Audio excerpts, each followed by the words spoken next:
जब ये विजन हो जाए तो उसके बाद एक मजहब की जरूरत पड़ती है। फिर मजहब होता है। मजहब का काम क्या है? मजहब का काम हरगिज ये नहीं कि वो तखलियात के अंदर गहराई में ले जाए। मजहब का काम है, सबसे पहले मजहब आपकी शस्तो शौ करे, मजहब आपको सोच दे, मजहब आपको डिसिप्लिन दे। जो मजहब आपको डिसिप्लिन ना दे सका, जो मजहब आपकी जिंदगी की तरतीब ना बना सके, आप उसकी तहकीक में जाने से पहले उस मजहब को छोड़ दें, क्योंकि मजहब झूठा है। जो मजहब आपकी फिजिकली लाइफ और आपकी रूहानी लाइफ, आपकी टेम्परेरी लाइफ पर असरअंदाज ना हो, उस मजहब की जरूरत क्या है? एक क्वेश्चन है तमाम एथियस्ट के लिए। अब आप कहते हैं कोई मजहब नहीं है, कुछ भी नहीं है, कोई खुदा नहीं है, बस इंसान पैदा हुआ, जिंदा हुआ, एंजॉय किया, मर गया, बस बात खत्म। लेकिन आप सोचें, एक मजहब आप तस्लीम करते हैं, अगर उसमें आपको डिसिप्लिनाइज मिल रही है, आपकी लाइफ बेहतर बन रही है, तो उस एक मजहब को इख्तियार करने में क्या हर्ज है? क्योंकि आपने किसी मजहब को तस्लीम करना ही नहीं है, लेकिन इस्लाम पे आपने इनफरादी अटैक क्यों करना है? इस सवाल का जवाब चाहिए हमें, पहली बात। अगली बात, अकली जो बातें की जाती हैं, अकल जो है, इंसानी अकल हर जगह पर अपना इदराक नहीं रखती। इंसानी अकल हर जगह पर अपनी पहुंच नहीं रखती। इंसानी अकल आपकी निगाह तक है। मैं आपको देख रहा हूं, जहां तक मेरी निगाह जा रही है, अकल वहां पर अपनी सोच विचार करेगी। समंदर पे मेरी नजर जा रही है, जहां मेरी निगाह जाके रुक जाएगी, वहां तक मेरी अकल काम करेगी। इसमें यहां ये हो सकता है, ये हो सकता है। उससे आगे क्या है, अक्ल उसको तस्लीम नहीं कर सकती, क्योंकि मेरी नजर का वहां तक पहुंच नहीं है। इस मल्की वेव्स के अंदर हजारों ऐसी कहकशाएं हैं। तमाम साइंस मानती है, एथियस्ट मानते हैं। अब मुझे बताएं, जब ये इंसान की रसाई जो है ये कहकशाओं तक नहीं थी, खला के अंदर नहीं थी, तो इंसान का दिमाग भी वहां तक नहीं सोचता था, और इंसान उसको तस्लीम भी नहीं करता था। अगर आज से 500-700 साल पहले कोई शख्स कहे जी मल्की वेव्स के ऊपर एक ब्लैक होल है, इतनी जमीनें हैं, ये है, तो वो कहेगा यार पागल हो भाई तुम, मुझे छोड़ दो, क्योंकि अकल तक का तकाजा नहीं है ना। इसलिए मजहब जो है, उनकी जो रूहानियत है, उस तक आपकी अकल का तकाजा तो है नहीं। अकल आप वहां तक पहुंच नहीं सकती, तो आप अकल पर मजहब को नहीं परख सकते। मजहब की जो अमाल हैं, आपके मजहब में जो अमाल हैं, उनको अक्ल में परखा जाएगा। मजहब की तह और मजहब की जो बुनियाद है, जो मुबादियात है, मुबादियात इल्म मजहब पर आप कलाम अकल से नहीं कर सकते, दलाल से नहीं कर सकते, बस वो आपके अकीदे पर बात होगी। अच्छा, अब मैं आपको कुछ चीजें आपने जो की है तो वो मैंने आप बताता हूं। सब नास्तिक के लिए, एथियस्ट के लिए भी ये बात का जवाब कि अकली दलाल पर वो कई चीजें इस्लाम की माप रहे थे। देखो जी, ये देखो जी, औरत को हकूक नहीं जी, वो देखो जी, अब औरत के साथ सोने के लिए भी पहले निकाह करना पड़ता है, औरत की मर्जी भी होती है, मर्द की मर्जी भी होती है, इस्लाम बीच में रोक लेता है। ऐसी कई चीजें, ये एतराज करके आप नौजवानों को फंसाना चाहते हैं ना, आप पाकिस्तान के अंदर एक फितना बनाना चाहते हैं, इसलिए पाकिस्तानियों पे आप अटैक कर रहे हैं।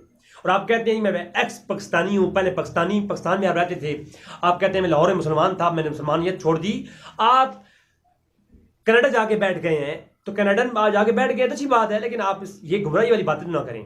अब मैं आपको फकी देता हूं थोड़ी सी, मैं उसी तरीके से आपकी बात का जवाब दूंगा, कोई इसमें मैं नहीं करूंगा।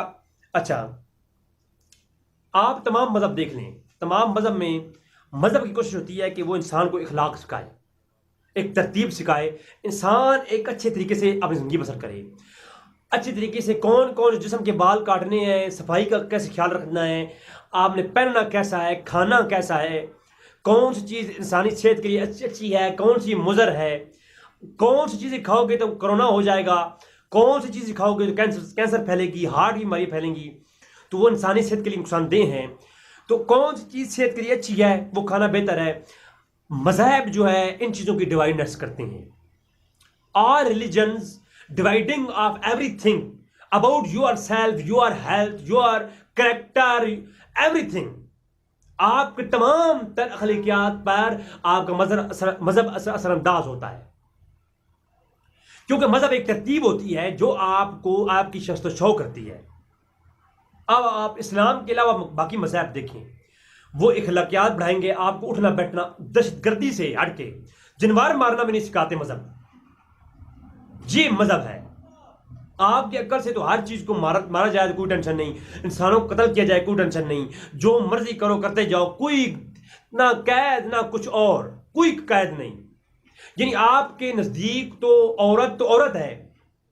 आपने कहा ना कि औरत से के साथ सोने से भी इस्लाम रोक देता है। औरत की मर्जी भी होती है, मर्द की भी होती है, तो बस इस्लाम रोक देता है नहीं लेटना। तो मैं ये कहता हूं, अगर औरत को औरत की बुनियाद पर तोलना है एक ही मजहब साइड पर, अब इस्लाम की शान क्या है? इस्लाम औरत को जब मां बनाता है तो कहता है इसके पांव में जन्नत है, झुक जाओ। औरत बहन के रूप में हो तो उसकी नामूस, उसकी इज्जत उस मर्द के हाथ में आती है कि इसकी इज्जत की हिफाजत तुम्हारी जिम्मा है, तुम्हारा गरूर है ये औरत। और इस्लाम के अंदर ये है, उस अपनी बहन के बारे में, एक मुसलमान अपनी बहन के बारे में सोच नहीं सकता कोई बात भी करे। ये एक इज्जत है, ये एक तसलसल है। बीवी है तो उसके साथ आपने जिस्मानी मामलात कायम करने हैं और जिस्मानी तस्कीन भी लेनी है, उसका ख्याल भी करना है, प्यार लेना भी है, देना भी है। ये इस्लाम की तहजीब है, एक तरतीब बनाई गई, इस्लाम ने बनाई। अगर मजहब इस्लाम झूठा भी है तो आपको सिर्फ इसकी तरतीब और इसकी जो लवाजमात है आपकी फिजिकल लाइफ पर है, इनको ही मान करके इस्लाम कबूल कर लेना चाहिए। क्योंकि अगर खुदा कोई है या नहीं, कोई पैगंबर रसूल सल्लम थे या नहीं, इन चीज़ों को छोड़ करके भी इस्लाम के जो लवाजमात आजकल स्टेबल, जो आजकल जो है आपकी ज़िंदगी पर आप लागू किए गए हैं, उनको ही लेकर के आप इस्लाम कबूल कर लें। क्योंकि इस्लाम के अंदर इतनी खासियतें अब भी हैं।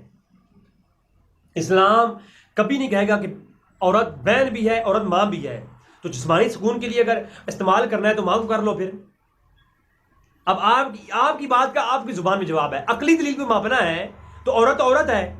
इस्लाम को छोड़ दो, मजहब को छोड़ दो, तो औरत के साथ जाके लेटना है, सुकून हासिल करना है तो अपनी मां से कर लो, वो भी औरत है। बहन से कर लो, वो भी औरत है। अरे सारी औरतें हैं, लेकिन हर औरत को इस्लाम ये कहता है और मजहब ये कहता है, मजहब का फायदा ये है कि हर औरत को औरत के मलबूते पर नहीं मापा जाएगा।